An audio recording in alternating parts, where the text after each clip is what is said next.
तुर्की में इस वक्त बगावत जैसी स्थिति बन चुकी है, लेकिन ये बगावत किसी सरकार के खिलाफ हथियार उठाने की नहीं, बल्कि अपनी ही नेशनल करेंसी से पीछा छुड़ाने की है। तुर्की के लोग अब अपने ही देश की टर्किश लीरा लेने को तैयार नहीं हैं, लेकिन भारत का रुपया और अमेरिकी डॉलर तक स्वीकार कर रहे हैं।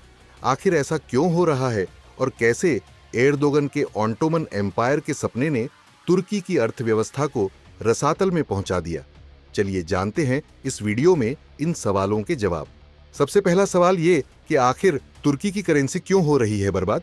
दरअसल 2008 में एक यूएस डॉलर 1.25 टर्किश लीरा के बराबर था। फिर 2024 में एक यूएस डॉलर 36.4 टर्किश लीरा हो गया है, यानी टर्किश लीरा पिछले 16 साल में 93% गिर चुका है।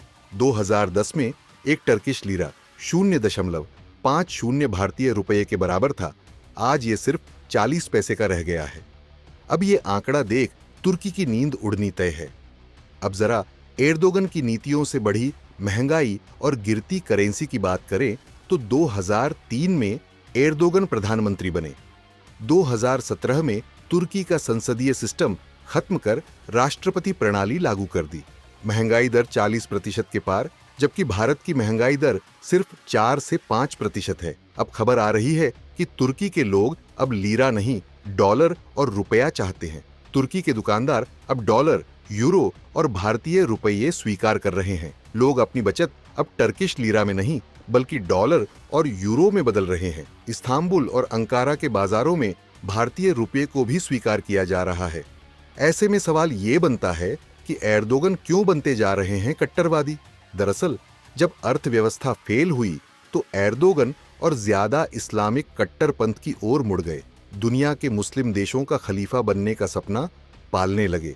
इजराइल के खिलाफ बयानबाजी कर रहे हैं, लेकिन खुद इजराइल से बिजनेस कर रहे हैं। जनता का ध्यान असल मुद्दों से हटाने के लिए धार्मिक कट्टरता को बढ़ावा दे रहे हैं।